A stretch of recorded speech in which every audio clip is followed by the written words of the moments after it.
Welcome to the Permian Strategic Partnership Podcast. I'm your host, Krista Escamilla. Hello, everyone. Welcome to the Permian Strategic Partnership Podcast. If you are a first-time listener, thank you for joining us and welcome. And if you are a long-time listener, welcome back. We thank you as well. We are so excited to introduce our guest today. But first, I do want to just say how thankful we are that this podcast gets to help share the voices that shape the Permian Basin. And it truly is a gift to have Permian Strategic Partnership in West Texas and New Mexico and beyond. And so joining us today, we have two very special guests with us.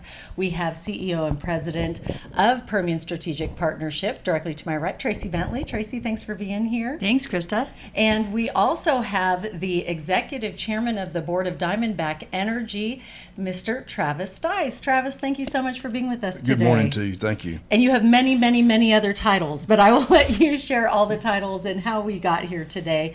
But first, I think we really just want to thank you for your leadership, both of you here in West Texas. It has been amazing to see over the years, and we can't wait to share your story today. So great. Let's begin with, first of all, how did the two of you connect and be able to build this collaboration that has been so effective in West Texas? Well, we knew that when the Permian Strategic Partnership was getting started, that we were going to have, a meaningful executive director, one that could support the board of directors that was there, support Don Evans, and actually take the vision that we had as Permian Strategic Partnership and push that vision forward and be able to execute on what that was. And so we were looking for an executive director, did a search, and we were fortunate enough to come across Tracee. She was in Colorado at the time, had some political background experience as well, but we knew pretty much immediately when we brought her out to the Permian Basin that she had the bandwidth and the skill set, the personality, the drive that we thought was what was needed to push the Permian Strategic Partnership agenda forward. And boy, did we find a real gem when we got Tracee, because it's been an amazing relationship. And it's been something that has really underpinned all the successes that we've had at Permian Strategic Partnership is her leadership. Agreed on all levels that she is a gem. And so is Diamondback Energy. Tell us a little bit about Diamondback, how it got started. I know you've been there from the inception, and for those that maybe haven't heard your story. Well, I'll try to be brief because it's an interesting story, because we started off not unlike many other companies in the Permian Basin, where we had private equity backing and a sponsor that, provided us capital to go out and drill and complete, in our case, vertical wells.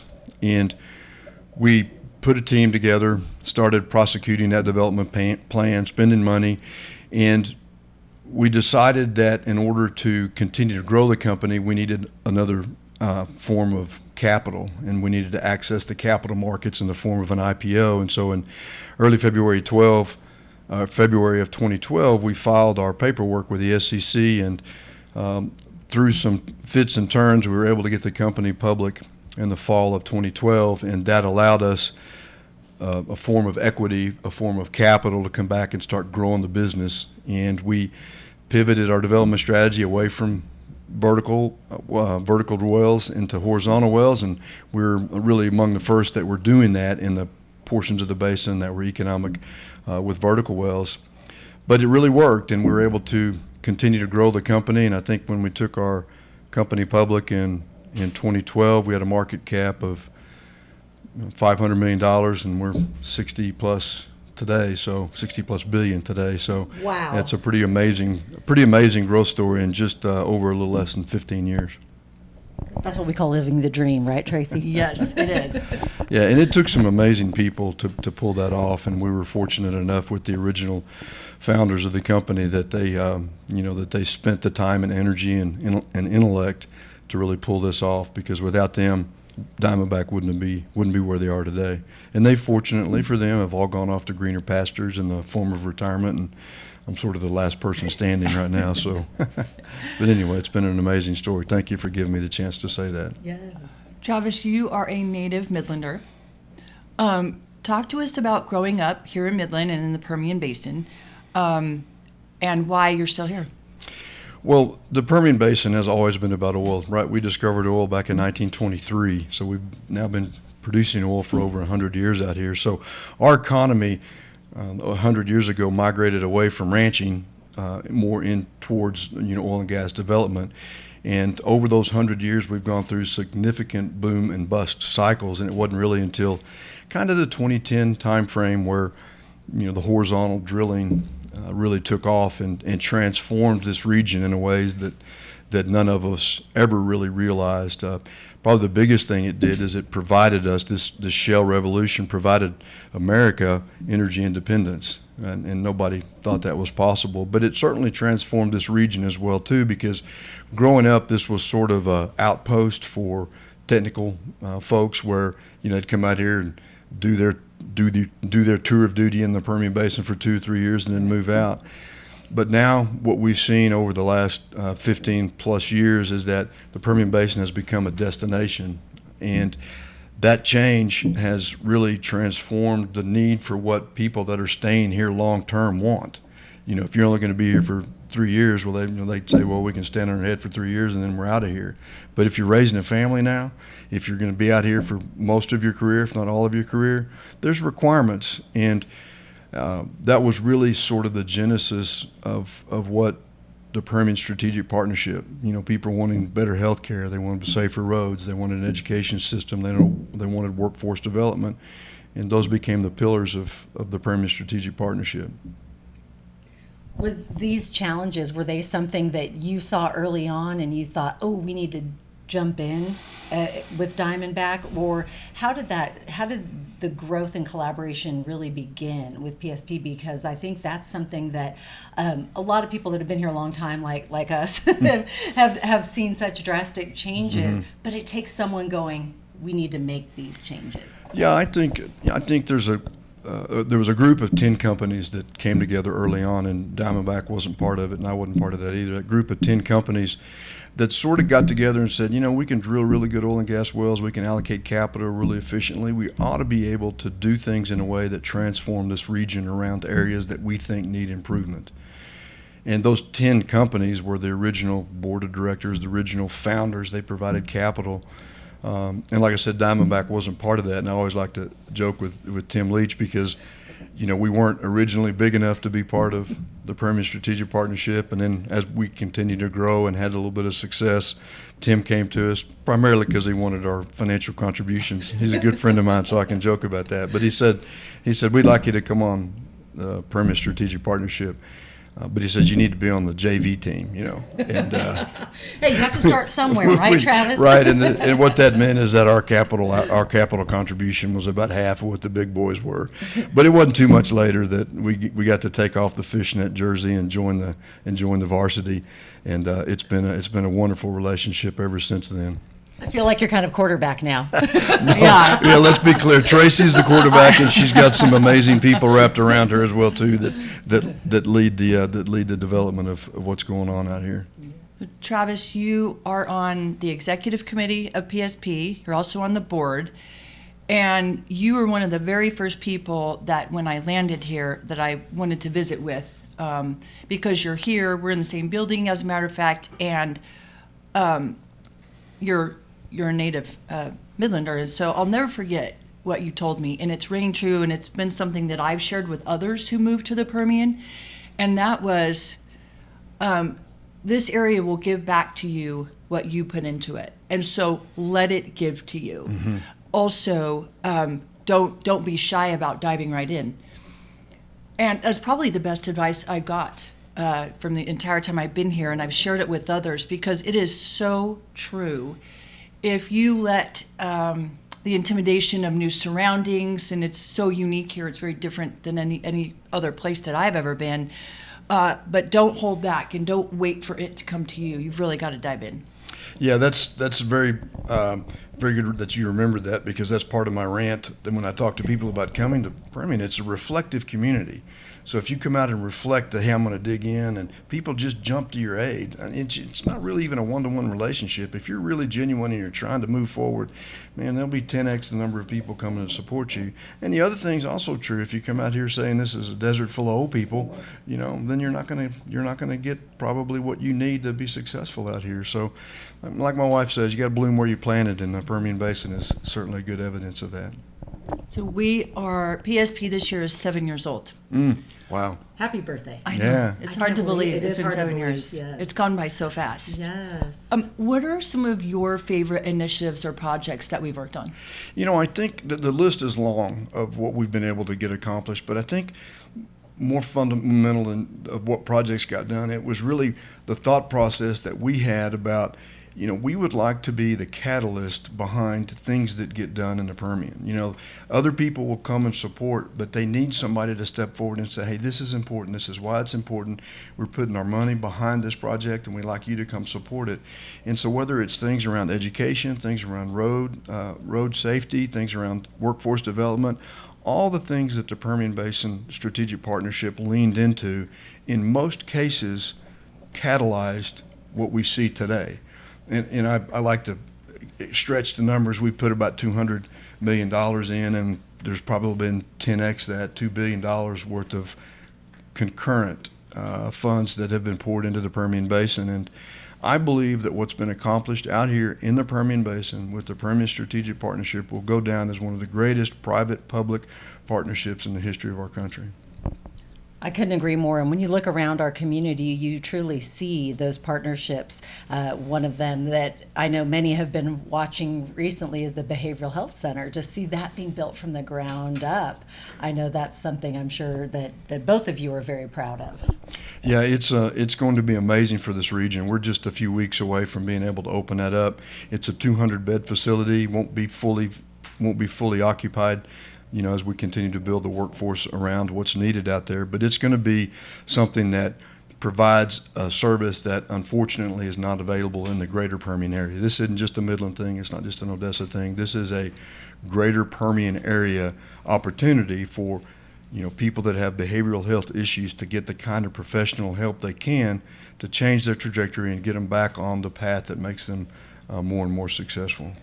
And Travis has asked me not to share this anymore, but I'm going to anyway, so I'm probably going to get in trouble after this. But oh, I love that. What is it? I mean, it's really important for everyone to know that the reason why we have the Behavioral Health Center and why we have some amazing developments going on out there on that property that now we call the Beacon Alliance is because Diamondback, Travis, donated 200 acres for that development to get started.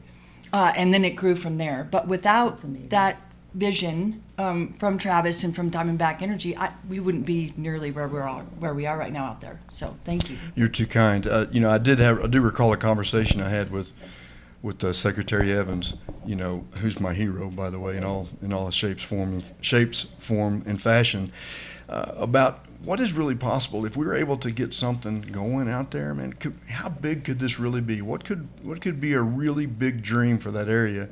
And we're really excited. We don't know exactly what it's going to look like over the next 10 years, but we believe that the Beacon Alliance, the Behavioral Health Hospital, is just the beginning of what's going to be possible on that land that's out there. And like I said, this isn't a Midland deal. This is a greater Permian Basin facility. I love that. That's amazing. And thank you for that donation, that Sure. very generous donation. Sure. You mentioned Secretary Evans, and I've asked Tracee this before, what's the best piece of advice you've learned from him? Do you have anything that he has really shared with you through the years? When words come out of his mouth, you need to pay attention because there's gems in there. And it's Yeah. and it's from a lifetime of giving back. That's one of the things that I believe separates Don Evans from just about any other individual of his generation, is that almost 100% of his activities have always been geared towards how can I give back. And he's been an inspiration to me personally and to countless hundreds of other people as he's led a life of service. And that's what I think, to me, is going to be his lasting legacy. And there will be hundreds of other specifics to his legacy. But just for me, the idea of serving other people is something that he just excels at. And one thing that I admire about both of you is, and actually all three of you, Tracee, that you all choose to live here in the Permian Basin and stay here through the years. Because you could live anywhere in the world. What do you love most about the Permian Basin? The Permian Basin, as we talked about just briefly, is a community that gives back in ways, many, many different ways. Philanthropy, I think, is probably per capita the greatest philanthropic community in the country. But it's really the people that are here, because by and large, my dad was born here, I was born here. We're a rarity. By and large, the vast majority of people that come out here got transferred out here, and they had to make Midland their home. If they didn't try to make Midland their home, then eventually they just become unhappy and they left.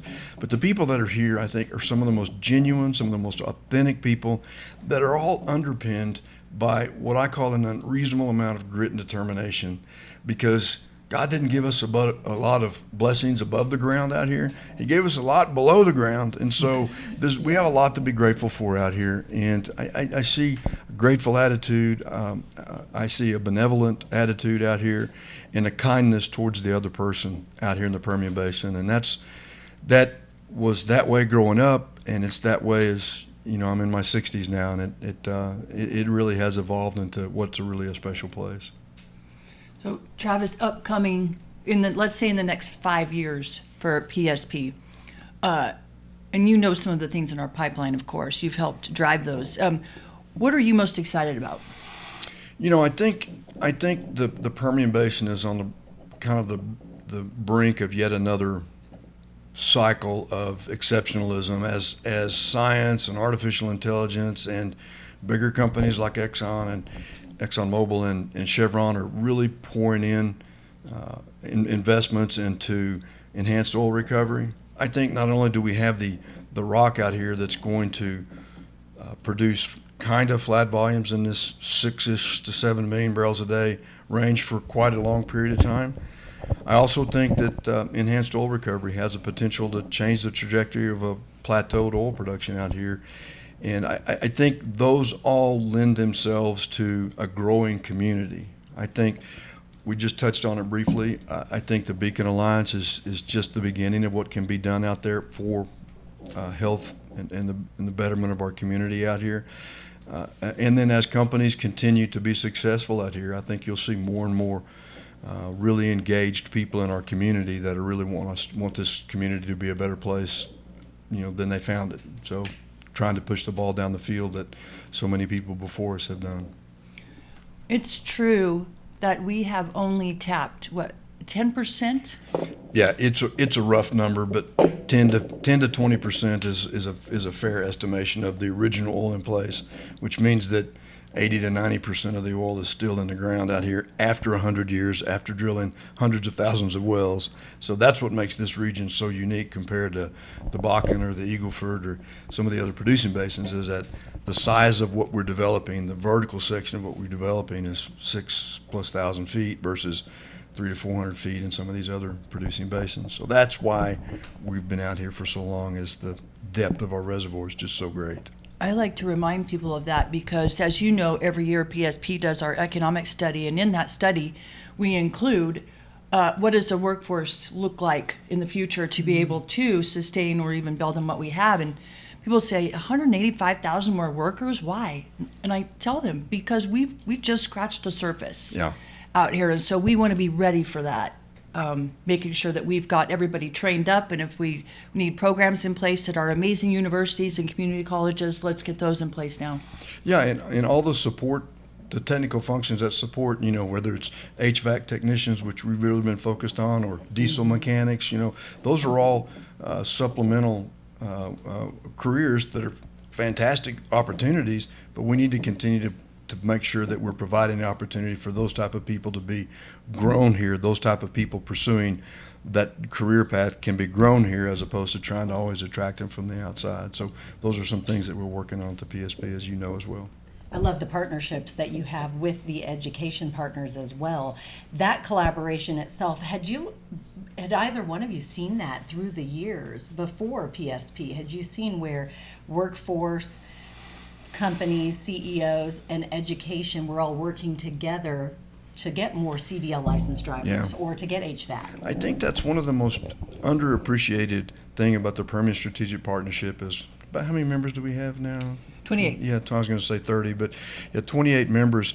And individually, when we're trying to allocate capital dollars to develop the resources that we've been charged with, we're fiercely competitive. It's just by nature, we're fiercely competitive. But this one aspect, the Permian Strategic Partnership, there is no competition in there. We are all equally yoked and equally like-minded to deliver something better for our communities where we live, work, and play. And I don't think that's widely appreciated outside of our tight-knit community here.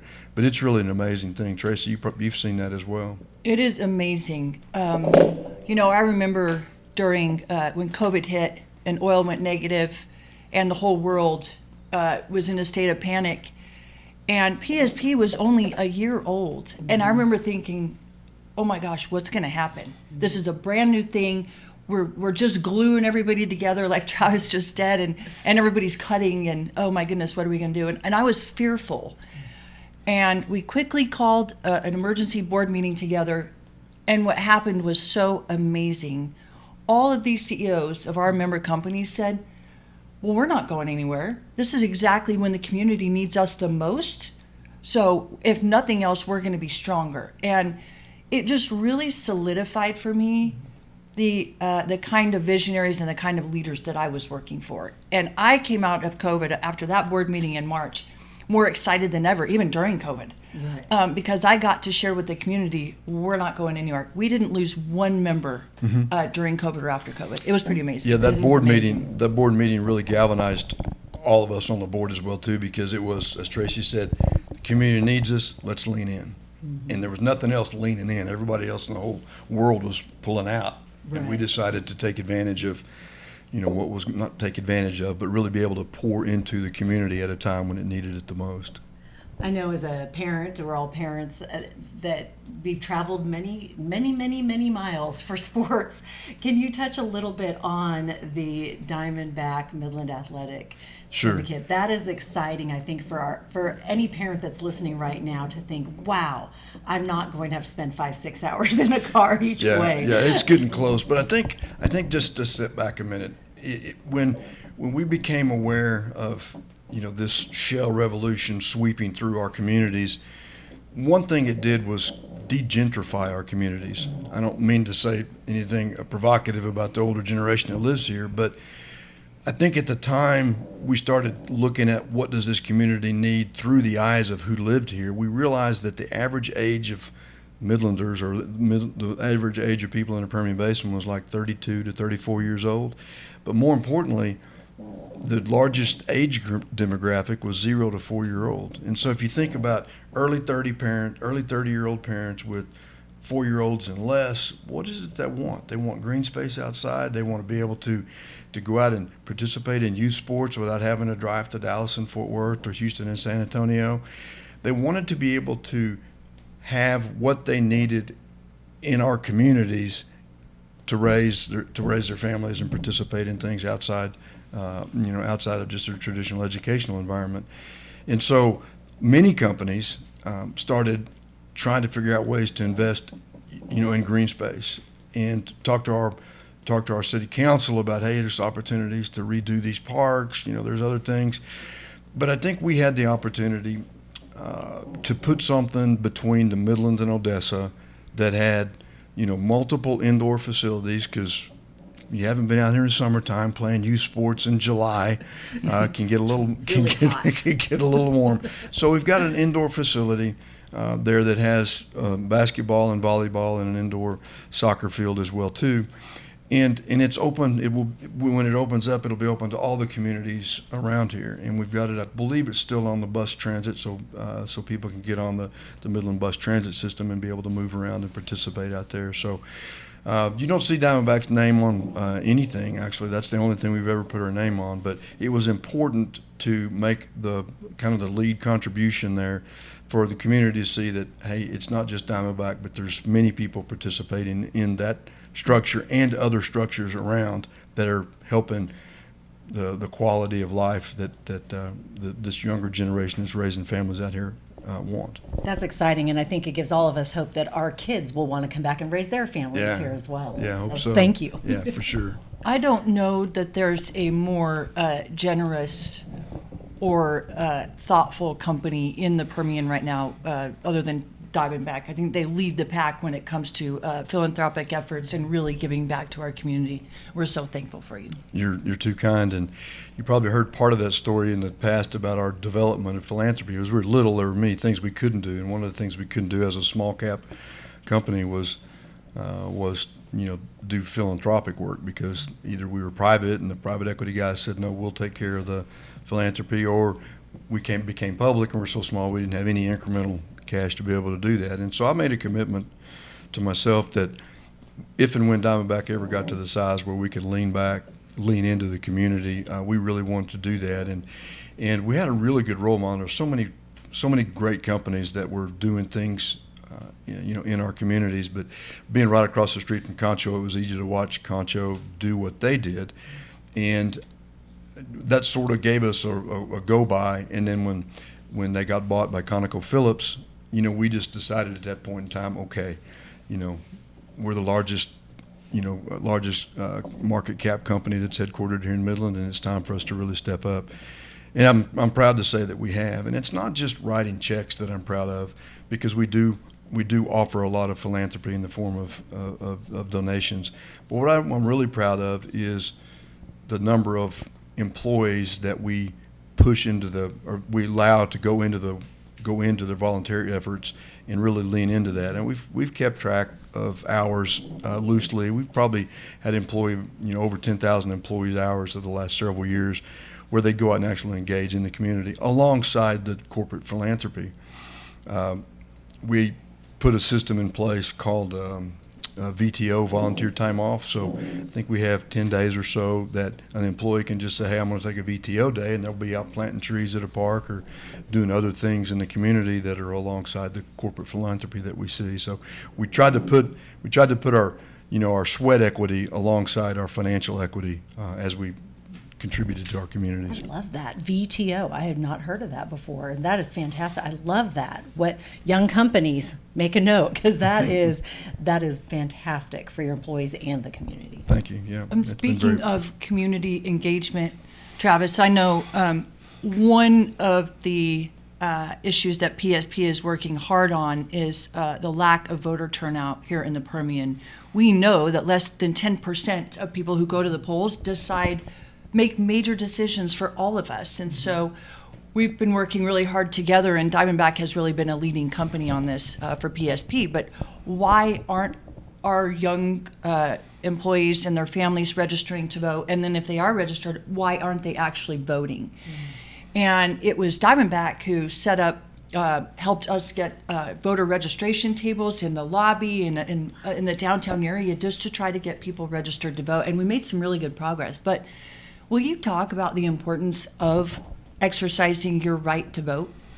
Yeah, I think if you go back to our founding fathers, what you're ceding is your ability to influence outcomes. You're being governed without representation. If you don't choose to engage in our voting process, you're letting other people do that, and that is you're not being led by your own representatives. And I get it. These young families. Sometimes it's hard to get to the polls. Sometimes they don't understand the importance of the primaries. But primaries really set the slate for what's coming up.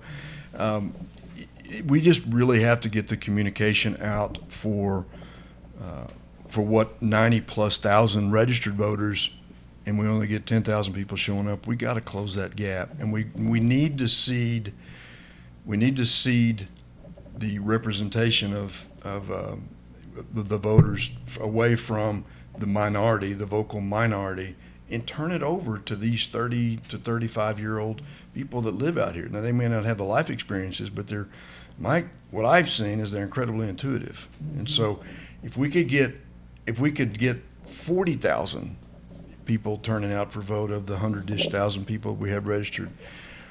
It would be an amazing turnaround in how we're represented in our cities, and it's not unique to just Midland. I think all of the greater Permian Basin suffers with low voter turnout. What do you think is the reason behind low voter turnout? Because I know they care about where their future. Is it because they're deep in that, I'm so busy in my life raising my kids at work? It's like most things, I would suspect. I don't have a clear answer for it because I've struggled with it, but I think it's just not a lack of prioritization. Does me casting my vote, is it a priority to help the Permian Basin move forward? And the low voter turnout typically says that that's not a priority, even if they're registered. Like I said, we have 90 to 100,000 registered voters here, so it's going to be an ongoing thing. And I don't think it's, like I said, it's not unique to Midland, but for those that want Midland to become something different than what it is today, and I'm not saying it's bad today, but I'm just saying you got to get your vote. You got to get your vote heard, which means you got to go vote. Absolutely. We've taken quite an aggressive stance inside Diamondback. So when we have new employees come on, and we have a lot of new employees, part of their enrollment package is a voter registration card. Now we can't turn it in for them; they still have to turn it in, but we include it. We include it out, and we send out.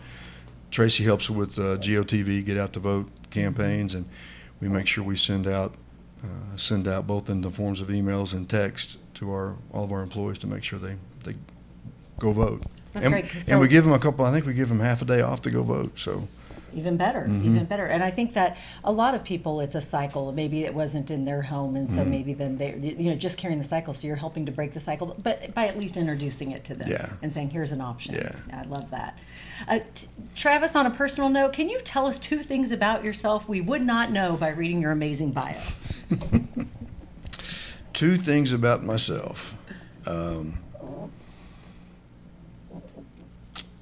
Well, I'm very proud. I'm a very proud grandfather of 2 grandchildren, Emma, age 11, and Wesley, age 8, and they know they just need to memorize one phone number, and that's Pop's phone Pop's. numbers. And so I strive to be a very good grandfather. And then I don't know. Probably the other thing is, I'm a closet guitarist. I picked up guitar in 2020, actually during COVID, as a way to try to calm the savage beast of the oil and gas sector. And so I'm not very good, but I work really hard at it. So I love that. I get a lot of enjoyment out of playing guitar. What are you playing? You play in classic rock? You play in it's just all the Broadway? What are you strumming? It's acoustic guitar, so it's mostly country western and praise. I love it. Praise music. So, but anyway, it's a lot of fun for me, and I got a great audience at home with my wife, Brenda. She listens for a while until the door closes, but now she's a very supportive fan of my guitar. But that's probably where it ends right there. I love that. I'll never Thanks for forget sharing. when during COVID, our office was shut down, but some of us would just go in, only one in the office, whatever. And I'm walking in one morning, I see Travis getting on the elevator with his guitar case, and I go, "Well, what do you do with the guitar?" He goes, "Well, I'm teaching myself how to play." And I'm like, "How does he like?" It blew my mind that Travis Stice, all on his plate, he's like, "I'm just going to teach myself how to play guitar." I love It's pretty that. amazing. I think that's fantastic. And Yeah. so self-taught, Yes. but also a good reminder that you can start something at any age, Yes. right? I think I was at any 60. time. I was 60 years old when I picked the guitar up. So I yeah, love it. Yeah. Anyway, it's a lot of fun. Yeah. It was a lot of fun. Travis, I know we spoke about Secretary Evans a little while ago and how meaningful he is to you, but who are a couple of other leaders that have really inspired you along the way? Yeah, Don Evans always has to lead that list. Jack Harper has been an amazing friend to me over the decades. We would have breakfast together and lunches together, where we mostly me asking Jack about business help and some personal help as well. So he's pretty high on the list as well too. I think in a kind of a counter way of thinking about this, but having the privilege of working with guys like Case Vantoff and Danny Wesson and Matt McGrosky and Jerry Thompson and Tracy Dick on the financial side, having the privilege of working with those individuals, they have changed me for the better as well too. And not normally you would normally hear somebody name the people that work for them as leaders, but they have just done a phenomenal job in the new generational approach of how to lead others, and it's been a privilege to watch. I'm glad you mentioned that, because I think if you're like me, I listen to every piece of advice anyone shares, because I think if I can get one nugget right from them, and oftentimes it is from the younger generation, what is that one nugget you would like to share that you have learned maybe from this next generation that's coming up? We had a strategy session, gosh, I can't remember, 4, 5, 6 years ago, and this younger generation that really dominates the leadership positions at Diamondback, we were all strategizing together, and I think it was Case that actually came up with this phrase. He might have used it in his college tennis. I don't remember exactly how he attributed it, but it was to stay humble and stay hungry.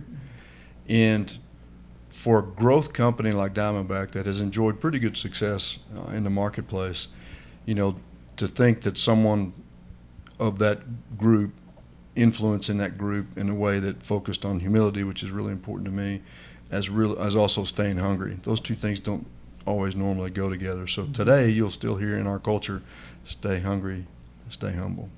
Love it. Yes. Travis, it sounds like here pretty soon you're going to have a little bit more free time. Moving on from as executive chairman of Diamondback Board, we're also very excited that you're going to stay on as PSP in the emeritus director role, so thank you for that. Don't think anybody normally would think of Travis Stice an emeritus, but I'm glad you'd be surprised. I think he would too. Yeah, you let me have that title, so that's pretty good. So have you and Brenda thought about what are some things, now that you are going to have some more free time, in addition to more times with the grandkids, what are some things that you guys want to do? It's really in kind of two buckets. It's relationships and service. And relationships, when you go down the path that I did as a public figure CEO, I allowed the company a lot of times to drive, all of my thoughts. And one of the things that sacrificed when you're fully engaged, in the role that I was in, is relationships. My high school buddies, my friends that I developed over the years. You are so busy and you are so much in the fight that even when you had incremental moments, your friends all thought, well, he's too busy. And so it was sort of both sides. And so what I really want to focus on is these relationships, my friend relationships that have been sacrificed over the last 15 plus years. And then the number one person that has sacrificed everything for my career is Brenda. And one of the things that I started last year, and we haven't quite got to a full year yet, but it's been what I call the year of yes. So I just committed to her. I said, whatever you ask for, whatever you want to do, the answer is yes. Because it took me a long time to realize that every time I said yes to something that was business oriented, yes to something that I felt like the others needed of me, I was saying no to Brenda. So I'm trying to pivot that calculus with this year of yes. And it took her a little while to see if I was really serious about it. So now she has to actually think about it a little bit, because I know he's going to say yes. So I want to try to be careful about exactly what I asked for. But yeah, relationships there. So probably in order as we think about things, both of us are very like-minded on this. Relationships with our Lord, relationships with each other, relationships with our family, and relationships with our friends.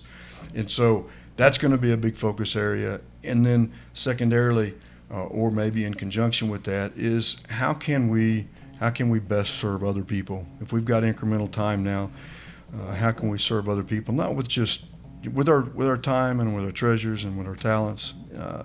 So that's what we're trying to do is individually figure out how we can serve others, and then collectively figure out how we can serve others as well as we go through this fourth quarter of our life, we like to say.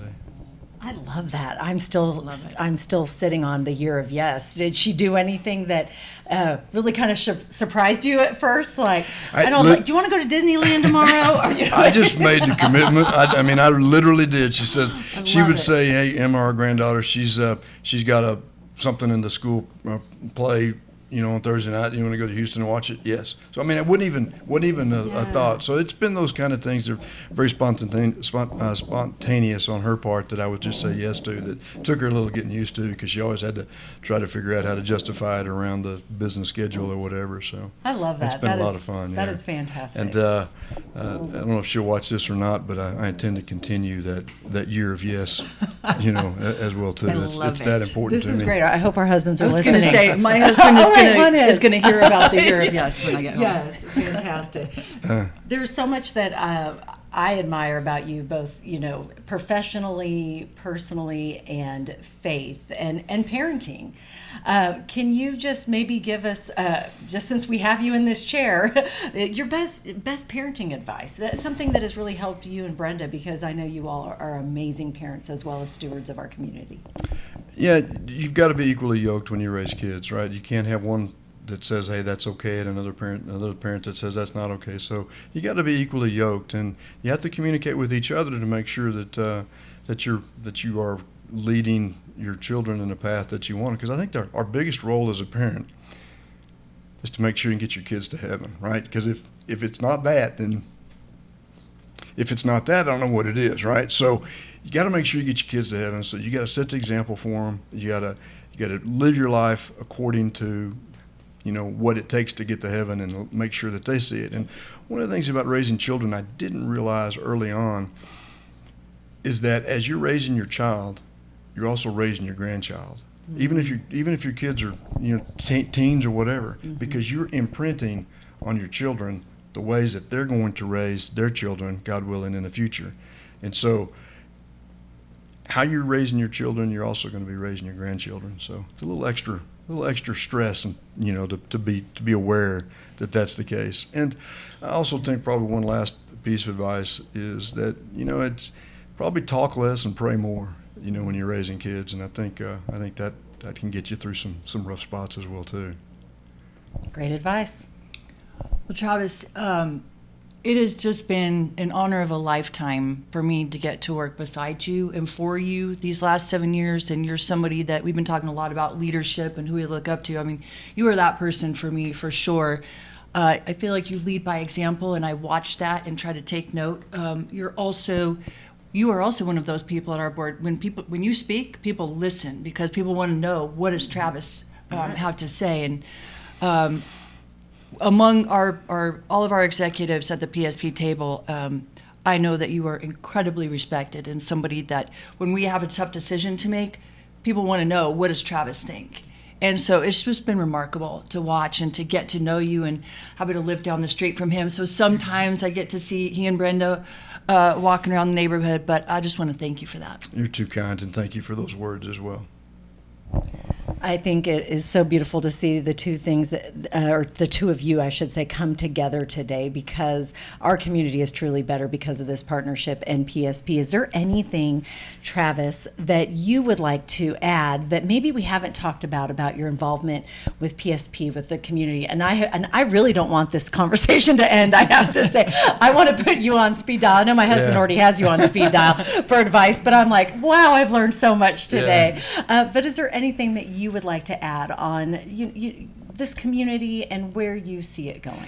Yeah, at the base level, it's not about me, it's not about you, it's about other people. And to develop an other person-oriented perspective is the way that you can make things better. If you don't like food insecurity, do something about it. Focus on the other person. If you don't like homelessness, lean into doing something about that. So it's really about, it's not about me, it's about other people, and to just really emphasize your thought process around how can I help the other person. And sometimes you want to say, all right, well, I'm going to stand on a platform and I'm going to say I'm going to solve world hunger. And boy, if you can, that's awesome. Right. But if you can't, just make sure one person, the person that you just make sure somebody is not hungry. Some kids should not be hungry in the city of Midland. They should never go to bed hungry.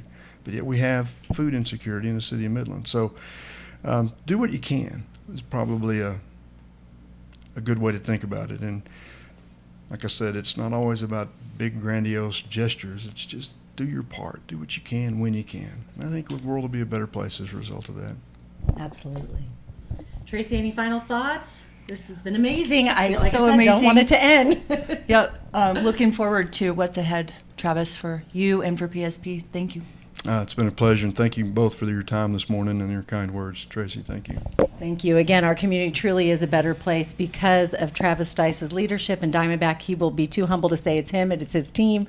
And that's what we love about you, is that it truly is a team. But I want to thank all of you for listening today. If you know someone in the Permian, please share this with them. Share and subscribe to the Permian Strategic Partnership Podcast, because that's what this podcast is about really just amplifying the voices and the leaders in our community that are truly making West Texas and New Mexico and beyond a better place to live. So thank you for your time and listening today. Again, thank you both. I am just honored to sit beside you and to watch you two lead, and look forward to seeing what the future looks like because of the Permian Strategic Partnership. Remember, we're all in this together, and the future lies in the Permian. Thanks for joining us. You make it a great day.